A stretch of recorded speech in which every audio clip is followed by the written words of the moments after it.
आज की वीडियो बहुत ज्यादा इंटरेस्टिंग होने वाली है। आज की वीडियो में मैं आप लोगों को बताने वाली हूँ क्या कभी ऐसा हो सकता है कि धरती पर अचानक से कोई एस्ट्रॉइड टकराए और हमारी धरती खत्म हो जाए। ऐसी बहुत सारी वीडियोस आप लोग देखते होंगे, ऐसी बहुत सारी बातें आप लोग सुनते होंगे कि बहुत साल पहले धरती पर डायनासोर का राज हुआ करता था। तब मैमल्स नहीं होते थे, तब इंसान धरती पर नहीं होते थे, तब धरती पर सिर्फ और सिर्फ डायनासोर का राज होता था। इतने विशाल डायनासोर, कभी किसी ने नहीं सोचा था कि कभी ऐसा भी हो सकता है कि इतने विशालकाय डायनासोर का अस्तित्व धरती से खत्म हो सकता है। पर ऐसा हुआ, धरती पर एक बार नहीं 2 बार एस्ट्रॉइड टकराए थे और दोनों बार उन्होंने डायनासोर को पूरे तरीके से खत्म कर दिया। तीसरी बार धरती पर डायनासोर नहीं आए। अगर हम बात करें कि धरती पर एक जीवन की शुरुआत किस तरीके से हुई, धरती पर लिविंग बींग किस तरीके से आए, तो वो भी एस्ट्रॉइड के टकराने से ही आए थे। धरती पर पानी किस वजह से आया, तो वो भी एस्ट्रॉइड के टकराने से आया था। तो क्या अब धरती पर एस्ट्रॉइड टकराए तो क्या वो हमारी धरती के लिए अच्छा होगा? तो बिल्कुल भी नहीं। अगर अब धरती पर कोई भी एस्ट्रॉइड टकराए तो धरती पर अब लोगों का बच पाना संभव नहीं होगा। अगर धरती पर कोई भी एस्ट्रॉइड टकराता है या ऐसी कोई भी दुर्घटना अगर अभी होती है तो धरती पर एस्ट्रॉइड कब टकराते हैं और कैसे टकराते हैं, एस्ट्रॉइड्स होते क्या हैं, चलिए जानते हैं सबसे पहले इसके बारे में। तो एस्ट्रॉइड क्या होते हैं, पिक्चर आप लोगों को दिख रही होगी। आप लोगों को सोलर सिस्टम के बारे में पता है कि जो अर्थ है वो सन के अराउंड क्या करती है, ऑर्बिट करती है, और जो मून है वो अर्थ के अराउंड ऑर्बिट करता है, ये सबको पता है। मार्स के बाद में क्या होता है, अर्थ के बाद में जो नेक्स्ट है मार्स, उसके अराउंड क्या होता है, उसके अराउंड एस्ट्रॉइड्स रिवॉल्व करते हैं। वहां पर एक एस्ट्रॉइड की पूरी बेल्ट होती है। अब एस्ट्रॉइड क्या होते हैं, जो प्लैनेट नहीं बन पाते वो एस्ट्रॉइड बन जाते हैं। ये बहुत सिंपल भाषा में आपको समझा रही हूँ, बहुत ही सिंपल लैंग्वेज में बताऊंगी कि एस्ट्रॉइड क्या होते हैं। देखो होता क्या है, एस्ट्रॉइड होते हैं एक रॉकी मटेरियल, पत्थर होते हैं, विशालकाय जो पत्थर होते हैं उन्हें हम बोलते हैं एस्ट्रॉइड। एस्ट्रॉइड और प्लैनेट में क्या डिफरेंस है, जो एस्ट्रॉइड है वो प्लैनेट से छोटे होते हैं, जो गोलीय आकार के नहीं बन पाते, जिनके अंदर ग्रेविटेशनल पावर नहीं होती, और जो एक प्लैनेट से एक पर्याप्त दूरी नहीं रख पाते, वो एस्ट्रॉइड बन जाते हैं। अब मार्स के बाद में जो नेक्स्ट बेल्ट होती है वो एस्ट्रॉइड की होती है। अब आप सबने ग्रेविटेशन अगर पढ़ा है तो आपको पता है कि 2 वस्तु जिनका अपना अपना मास है वो एक दूसरे को आकर्षित करती है, जिसको हम ग्रेविटेशन बोलते हैं। ग्रेविटेशन फोर्स आप सबने पढ़ा है, जो कि क्या होता है, G into M1 into M2 divide by R square, उनके बीच की डिस्टेंस, तो वो होता है हमारे पास में ग्रेविटेशनल फोर्स। तो ग्रेविटेशनल फोर्स की वजह से क्या होता है, जो मार्स है वो एस्ट्रॉइड को अपनी तरफ अट्रैक्ट करता है। अब क्योंकि मार्स तो रिवॉल्व कर रहा है तो मार्स उसको अट्रैक्ट करके आगे बढ़ जाता है। एस्ट्रॉइड को लगता है कि मार्स ने हमें बुलावा भेजा है, तो वो फटाफट से मार्स की तरफ खींचे चले आते हैं, लेकिन मार्स अपना रिवॉल्व करने के लिए आगे बढ़ जाता है। अब मार्स के बाद क्या आती है, पृथ्वी, तो इस तरीके से वो पृथ्वी की तरफ अट्रैक्ट होते हैं। अब जब एस्ट्रॉइड अगर छोटी शेप के हैं, बहुत छोटे एस्ट्रॉइड हैं, वो अगर क्या हो रहे हैं, अर्थ की तरफ आ रहे हैं, तो due to friction, earth friction पैदा करती है, जिस फ्रिक्शन की वजह से वो क्या होते हैं, एस्ट्रॉइड अपने आप ही जल जाते हैं। अब जब बहुत छोटे आकार के एस्ट्रॉइड है तो वो जल जाएंगे, लेकिन अगर बहुत बड़े आकार के एस्ट्रॉइड है तो वो नहीं जल पाएंगे, वो टकरा जाएंगे और वो एक प्रलय लेकर के आएंगे। तो ये तो मैंने आपको बताया कि एस्ट्रॉइड धरती पर क्यों टकराते हैं, एस्ट्रॉइड किस तरीके से होते हैं। आज हम इसके बारे में क्यों बात कर रहे हैं, क्योंकि नासा ने लॉन्च किया है DART mission, double asteroid redirection test.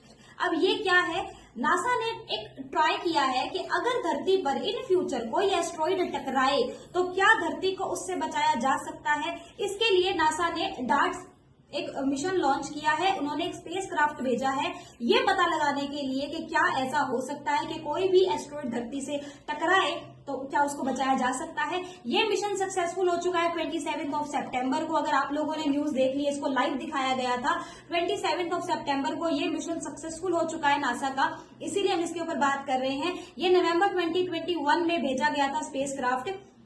अब क्या उन्होंने जिसको डाइवर्ट किया है, जिस एस्ट्रॉइड को उन्होंने डाइवर्ट कर दिया अपनी डायरेक्शन से, क्या वो अर्थ के लिए हानिकारक था, क्या वो अर्थ से टकराने वाला था, क्या वो अर्थ को डिस्ट्रॉय करने वाला था, तो ऐसा नहीं है। वो अर्थ से नहीं टकराने वाला था, उससे अर्थ को कोई भी खतरा नहीं था। लेकिन नासा ने जस्ट क्या किया, एक ट्राई किया था कि अगर इन फ्यूचर ऐसा हो तो क्या हम उसको बचा सकते हैं, इसीलिए उन्होंने ट्राई किया।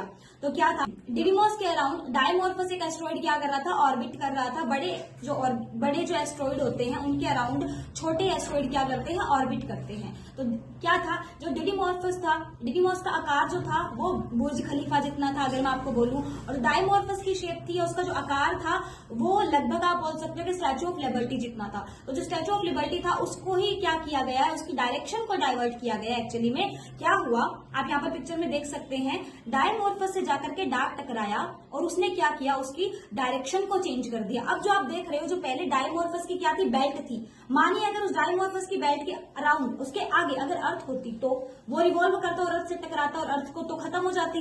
तो इसीलिए क्या किया गया, पता लगाया गया, ऐसा ट्राई किया गया कि इन फ्यूचर अगर एस्ट्रॉइड की जो बेल्ट है उसके बीच में अगर अर्थ आ रही है या फिर अर्थ के अराउंड वो क्या कर रहा है, रिवॉल्व कर रहा है, वो किसी तरीके से अर्थ को टकरा रहा है, तो क्या हम ऐसा कर सकते हैं कि उसको चेंज कर सकते हैं, उसकी डायरेक्शन को ही हम क्या कर सकते हैं, चेंज कर दें। तो उस तरीके से अर्थ को बचाया जा सकता है। अगर वो 1% भी क्या करे, डाइवर्ट करे ना, तो अर्थ को बचाया जा सकता है। तो इसी मिशन को सक्सेसफुली करने के लिए नासा ने डार्क मिशन लॉन्च किया था। नवंबर 2021 में उन्होंने उसको भेजा था वहां पर, 27 सितंबर को ये मिशन सक्सेसफुल हो चुका है।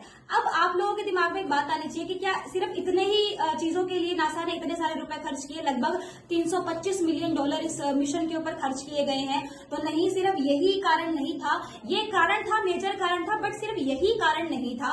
नासा का एक और मिशन था इसके पीछे कि वहां पर मिनरल्स को खोजा जाए। मतलब मिनरल्स को कहाँ छोड़ा है, अर्थ से मिनरल्स निकाल लिए गए हैं, समुद्र से निकाल लिए गए हैं, आसमान में तो है नहीं खैर। तो उस तरीके से उन्होंने सोचा कि एस्ट्रॉइड पर भी मिनरल्स होते हैं बहुत सारे, तो वहां पर से मिनरल्स को निकाला जाए। तो वहां पर भी आगे जा करके इन फ्यूचर स्पेस माइनिंग अगर हो सके तो उसके लिए भी एक मिशन था कि इन फ्यूचर स्पेस माइनिंग भी करने वाले हैं। तो इसके लिए ये मिशन लॉन्च किया गया जिसको नाम दिया गया है द किक टेक्निक, जिसकी हेल्प से आने वाले टाइम में इन फ्यूचर स्पेस माइनिंग भी की जाएगी। तो ये पूरा का पूरा नासा का डार्क मिशन था। मैंने आपको सारी बातें बता दी है कि किस तरीके से एस्ट्रॉइड धरती से टकराता है और किस तरीके से उसको बचाया जा सकता है।